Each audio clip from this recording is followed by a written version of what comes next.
guys, welcome back to my channel. Thank you so much for being here. I'm so happy to have you here. I know that I have been saying that this is coming. This has been in the works for a minute now. I just was procrastinating because I was just nervous about recording, nervous about uploading. But today I was like, what would my future self want? And I think that she would definitely want me to have just done it. So today is that day. I am recording my first true crime video, and I hope that you guys enjoyed the story. It does take place in Tokyo. So today's story I heard about years ago, before I was even invested in true crime like I am now, and before I even thought about having a true crime channel myself. I had heard about this story, and then the other day it just came back to mind. So I just wanted to tell it to my audience and see what you guys think about it. I think that the outcome is very, very crazy compared to here and what would happen if something like this happened. The story does take place in Tokyo, so I do want to let you guys know that I may mispronounce some words. I'm trying. All night I was like going over like how to say this, how to say that, but again, if I mispronounce something, I am very, very sorry. If there's something that you know more info about, please let me know. Please drop a comment or anything like that. But anyway, let's get into today's story. So this story is about a woman named Sada Abe. She was born May 28, 1905 in Tokyo. She was the seventh of 8 children. But even though her family was very big, they were considered middle to upper class. They were tatima mat makers. So that, I just want to say this correctly, so I'm going to look down at my note here. So, tati mats are a type of flooring material unique to Japan. So her family made that. So they were pretty well off. And not that it's of any importance to this story, but of the 8 siblings, only 4 of them survived to adulthood. And I thought that that was like really sad and like crazy. It doesn't say like how they passed away or what happened as to what, why they did not survive to adulthood. Only 4 of their children did survive to adulthood, and Sada was the youngest of the 4 that did survive to adulthood. Her brother was known as a womanizer, and her sister had several sexual partners, and I wonder if their lifestyles played a part in how Sada ended up becoming. I also wonder if her place in the family had a role in like her need to have something, own something, feel like this is mine. So just keep that in mind during the story. She was able to get away with a lot because she was the youngest, obviously, and her parents were very much so involved and concerned with her older siblings, because to them they just were acting out, I would say. Like the lifestyles that they were living did not correlate with what their parents wanted. So because of that, they were investing a lot more time into those older kids than they were her. So it was very easy for her to skip school, leave the house without being noticed. She would skip school.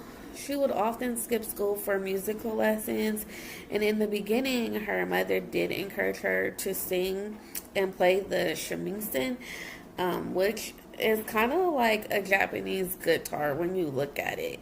Again, I'll insert a picture.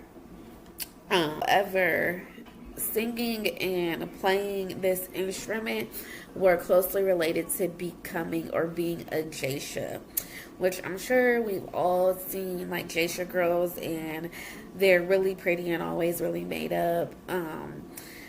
But I think that during my research, I found that geisha girls don't always have this life that you think. Like, you think that they're just pretty, like, like almost celebrity type-ish girls.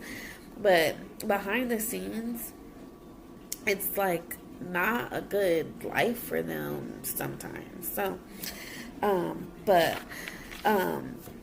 again, if you see me look down, I am just looking at my notes. Geisha, by definition, are a class of female Japanese performing artists and entertainers trained in traditional Japanese performing arts such as dance, music, and singing. In Tokyo, though, a Geisha girl's purpose was a bit more targeted. By definition, a Geisha girl was the one who knew how to entertain men, do art, music, dance, and dance at gatherings. So, just to put that in perspective, a Geisha girl's sole role in Japan is to entertain men. That's what they are taught to do. That's what they are trained to do. So think about, like, what do we call those women in America? So, however, Sada wanted to be a Geisha girl. That is something that she wanted to be, and by the time that she was 14, she had regularly been leaving the house to do whatever she wanted to do. Like I said, her parents were more distracted with her older siblings, and they didn't have time for her. So often they wanted her to leave the house, just, leave. So she was doing that. And she was skipping school. Like I said earlier, she was skipping school. It was at this time that one of her friends ended up essaying her.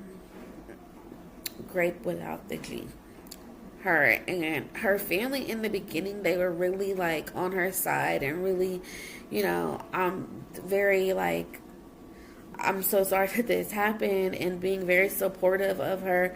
But it didn't take long before she started to rebel and she started to act out. And I just wonder, wait, let me come back to that thought though. So her parents said that she became uncontrollable and a difficult teenager.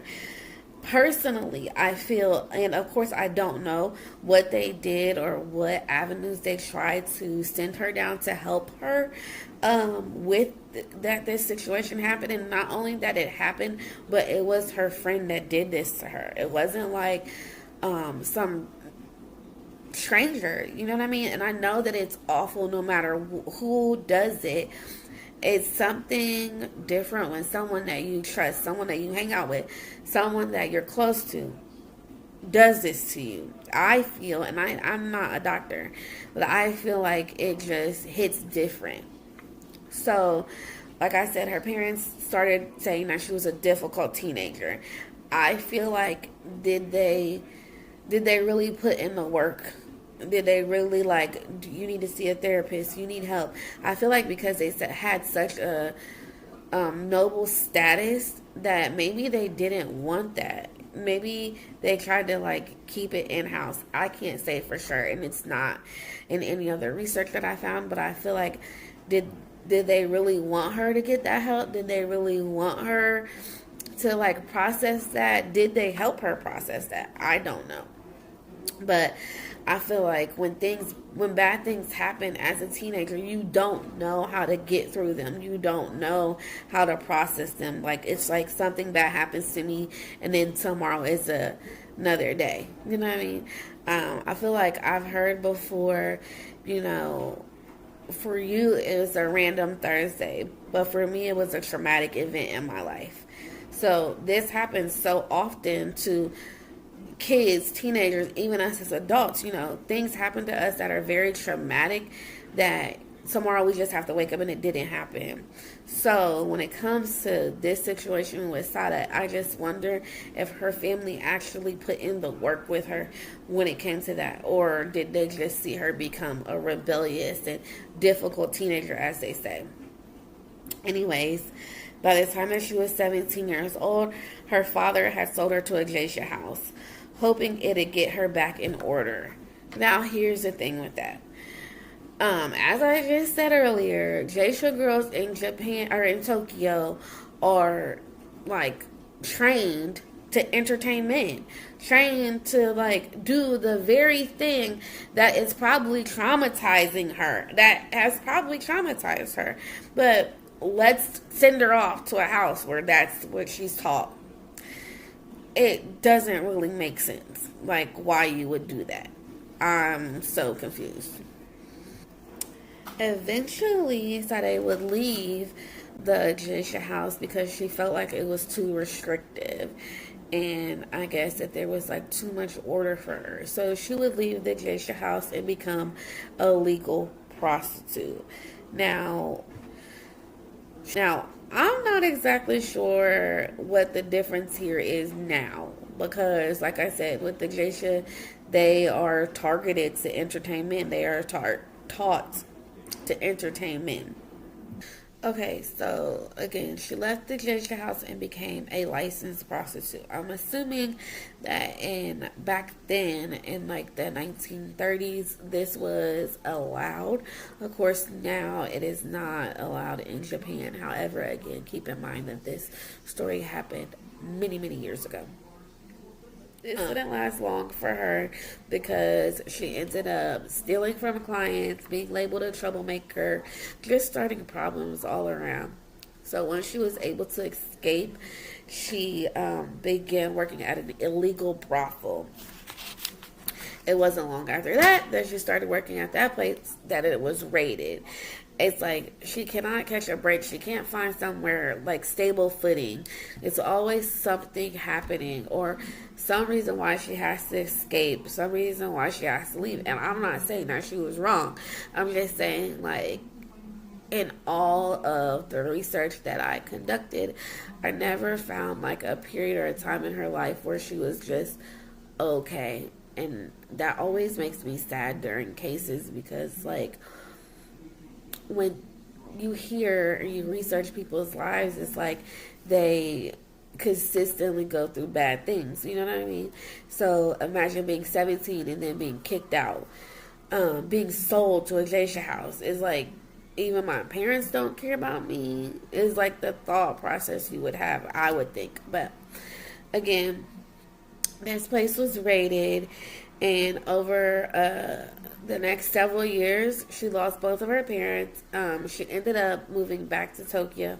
Sorry, I meant to say that she was living in different places of Tokyo when she was at the Geisha house and the legal brothel and all that. She was at different places in Tokyo, but she had moved back to Tokyo because both of her parents ended up dying. So we are now in February of 1936. Sada is loosely dating a man by the name of Omaya. I want to say is how you say his name. And she's working as an apprentice at a restaurant called the Ishida, owned by Kichizo Ishida. Again, I'm sorry if I pronounced any of that wrong. I'm trying my best. But I want to say that Omaya and her became, what do I want to say? They were what we would call friends with benefits. I mean, he would do things for her, and she would do favors for him, if you want to say. So they were like friends with benefits in our terms. So I guess you could say like loosely dating, but it was never like official. Like, you're my boyfriend, you're my girlfriend. It was not official. It was simply friends with benefits. He did a lot of things for her on like getting her the job, getting her somewhere to stay. He also would give her money, a lot of money from time to time. So again, and he'll come back up in the story later. So now we're going to just talk about Ishida for a moment, which is the man that owns the restaurant. He plays the biggest role in today's case, so listen up. So Ishida had worked his way up as he began as an apprentice as well at a different restaurant, and then in 1920 is when he opened Ishida in Nakano, Tokyo. So by the time that Sada is working there, remember it's 1936, he's no longer managing the restaurant really, his wife is, which also I want to say he is married. But it didn't take long for Ishida and Sada to become attracted to each other. And I think not even long after that, they were like dancing on the dance floor together in the restaurant. And for a lot of the rest of the story, I really do not know where his wife was or what their relationship was like, because I'm sure you will ask the same question that I asked myself, that I looked for myself, and I could not find. What is his wife thinking? So she's managing the restaurant. She's like over here doing her thing managing, and they're just like on the dance floor dancing together, you know, laughing, having a great time together.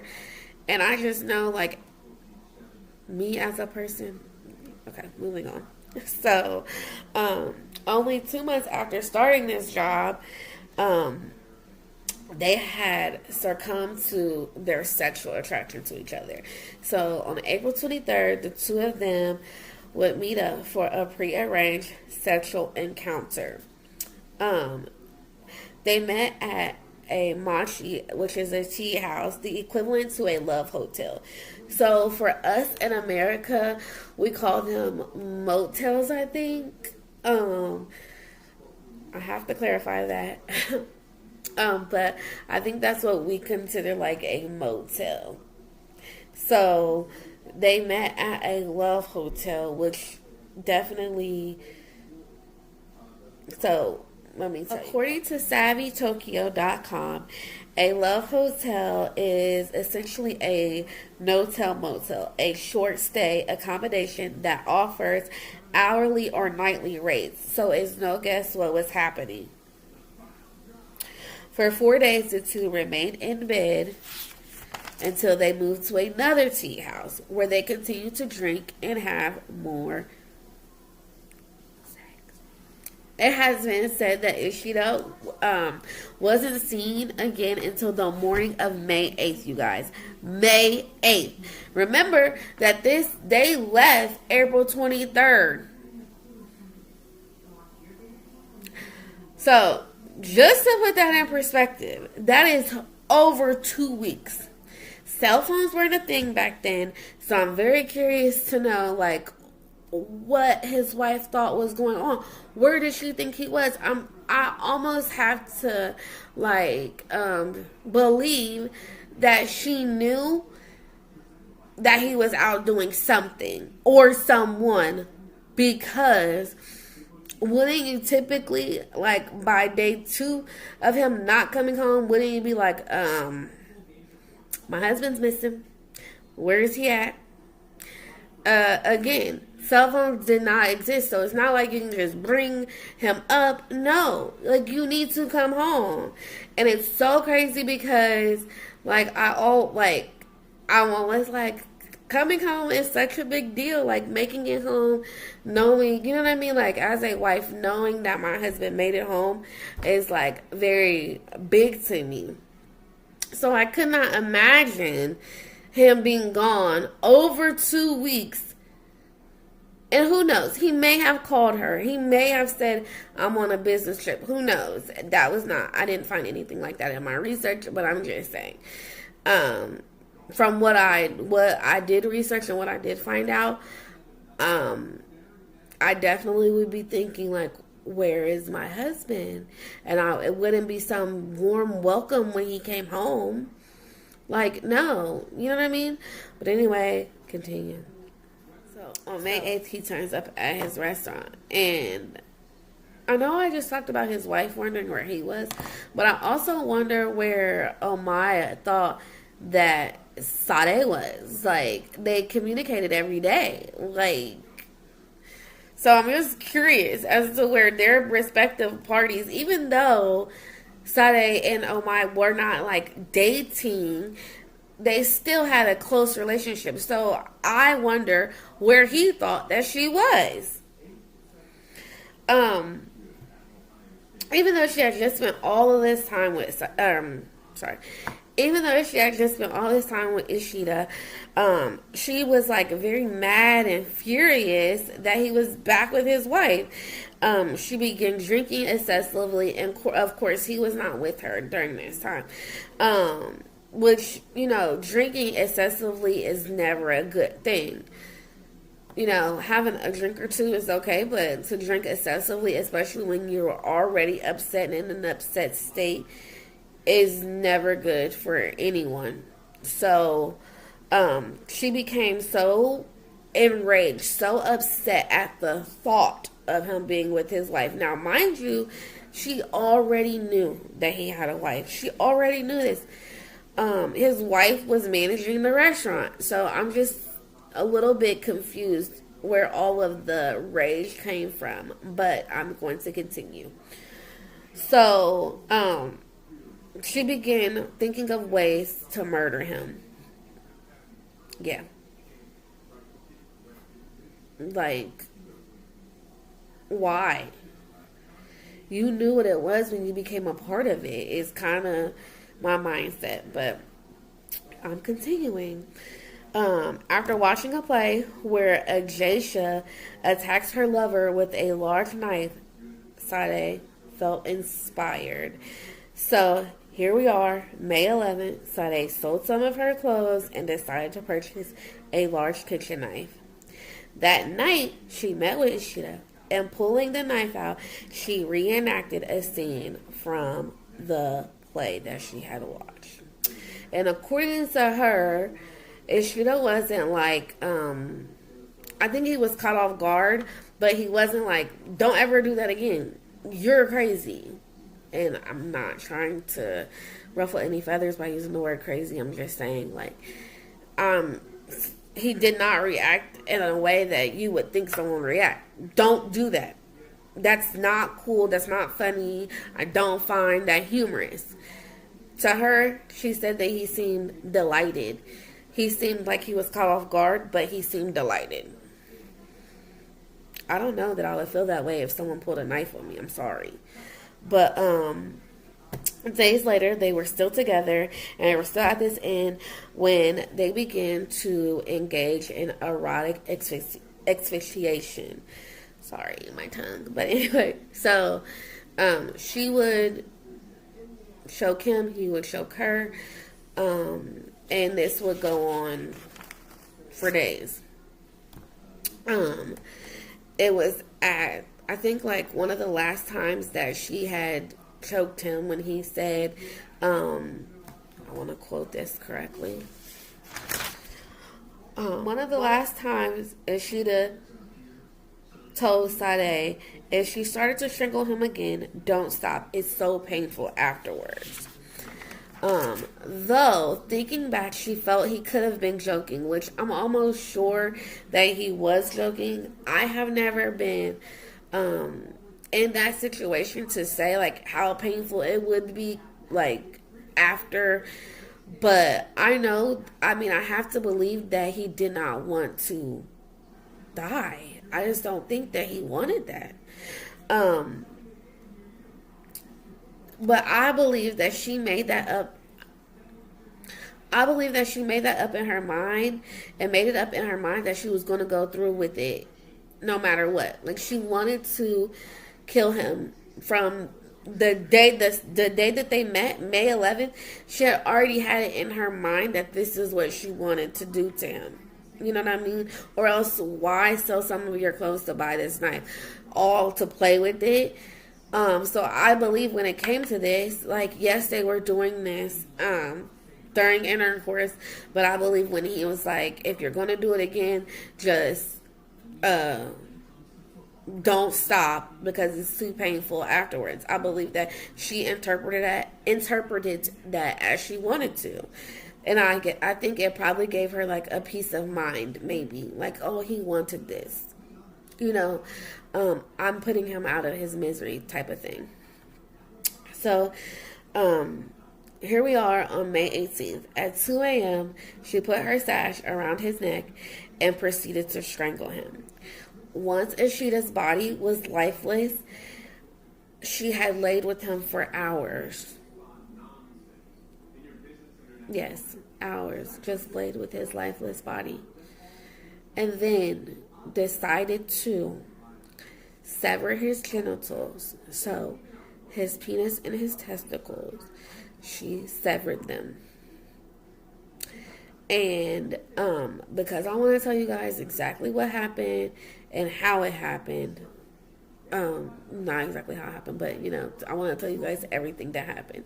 So that happened, and then with his blood, she wrote, "We, Sada and Ishida are alone," on his left thigh and the bed sheet.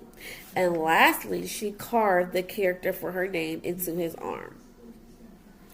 After wrapping his genitals up in a magazine, she put them in her purse and she left the inn. And she informed the front desk not to bother him. So, here we are. She's strangled him, she's mangled him, and now she has left. Like nothing just happened. I don't understand it. I don't understand it. But upon leaving, she met up with Maya, and she's like profusely apologizing to him. Like, I'm so sorry, I'm so sorry, I'm so sorry. And he's thinking it's because she's found another lover, another person to be intimate with. That's why she's been gone all this time. So he thinks that that's what she's apologizing for. And he would not know until later that she was apologizing because she knew that his career was going to be ruined once this got out. Because people knew that they were friends with benefits, that they were friends, whatever have you. People knew that. So when it got out that this happened, like she assumed, it did ruin his career. And then on May 19th, Ishida's body was found. And this is when the hunt for Sada had begun. And she had also fled to Shingawa, Tokyo, and checked into an inn under a different name. So, she spent the day writing farewell letters to Omai, Ishida, and a friend of hers. Because, like I said, she did plan to commit suicide. And I just want to read a quote from her directly. I felt attached to Ishida's penis and thought that only after taking leave from it quietly could I then die. I unwrapped the paper holding them and gazed at his penis and showed him. I put his penis in my mouth and even tried to insert it inside me. It didn't work, however. I kept trying and trying. Then I decided that I would flee to Osaka, staying with Ishida's penis all the while. In the end, I would jump from a cliff on Mount Ikmo while holding on to his penis. So, I mean, I think that she thinks, or, the mind state is that they are together, that they are one. They are together forever. If she, has it inside of her or whatever. But she would not get that far as the police arrived at the inn that she was staying at 4 p.m. And they actually did not even believe that she was Sada. She had to show them the genitals in order for them to even believe that she was who she was Sada. They only came to the inn because they were suspicious of someone that had checked in under this alias that she was using. So when they went to the room, again, they were not expecting what ended up happening. But nonetheless, she was arrested. During her interrogation, she was asked why she severed his genitals, and she stated, because I couldn't take his head or body with me. I wanted to take the part that brought me back the most vivid memories. And though it was rumored that Ishida had an extraordinary size member, Ishida has said that he was average, but that size doesn't make a man in bed. Technique and his desire to please me were what I liked about Ishida. And on December 21st, 1936, she was convicted of murder and mutilation of a corpse. She was sentenced to 6 years, but her sentence was commuted and she only ended up serving 5 years. This case is truly fascinating. Like, wow. Just wow. And of course, there's stuff that I didn't talk about, stuff that just was not, didn't have any merit to the story. I kind of try to give you the gist of it. But I am just so wowed. And like earlier in the beginning, I was saying, I wonder if her place as a child, because, often like the middle children are often, they feel like they're overlooked, and often feel like they have to fight for a place to belong. So I feel like maybe when she got Ishida and he was good to her, but it's hard to say because Omai was good to her. But I think with that, maybe she felt like, okay, he has a wife, but he's choosing me. Like, he's chosen me. He wants to be with me. He spends all this time with me. He's mine. It's mine. Mine. And she's even said that, like, he didn't want her to be embraced by other women. And because she knew, like, they were not husband and wife, so he would always be embraced by another woman. Which, I mean, ultimately is true. But you don't get to murder someone because of that.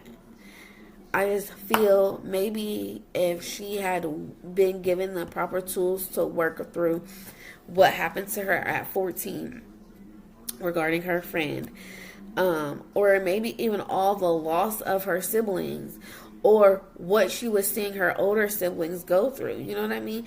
If she was given the tools to navigate through those emotions, maybe what happened wouldn't have happened. I can't say that for sure, but I'm just saying, like, my thoughts about it. I feel like she knew, or she had something that she did not want to let go and didn't want anyone else to have. Kind of like a kid with a toy.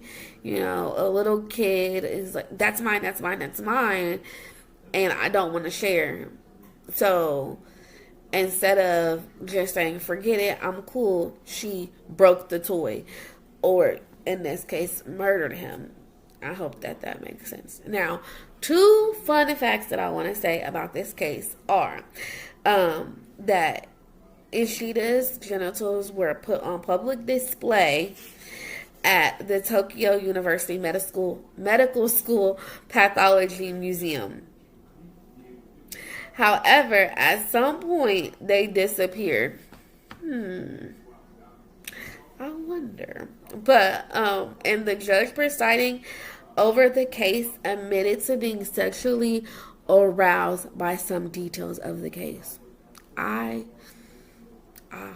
can't. I really can't. I can't. And, like, I just wonder, when did they disappear? Because she only served 5 years, so did she just, like, go by there and, like, swipe those? Like, oh, those are mine, thanks. They just disappeared. It doesn't even say where they disappeared to. It doesn't say how they disappeared. Like, they just disappeared. And I don't know. But, okay. And she did get out of prison, and she lived a pretty normal life after that. There's nothing too much to tell about her life following that. Just, wow. I'd love to hear what you guys think about this case. Again, this is my first true crime story on my channel, and I'm so excited that I finally, like, loosened up a bit, and that I am going to be uploading this video today. I'm so excited. Yeah, and I can't wait to bring you guys more cases or hear case suggestions. Like I said, please leave them below. I would really appreciate it. I do have next week's case already in the works, and then the week after that. But I would love to hear any case suggestions that you guys have, because like I said, I love covering true crime cases. I love learning about new things, new places, and things like that. So again, please leave me any suggestions that you have far as cases go, and I will only get better with time. Again, this is my first video, so please like and subscribe, my lovies. Bye.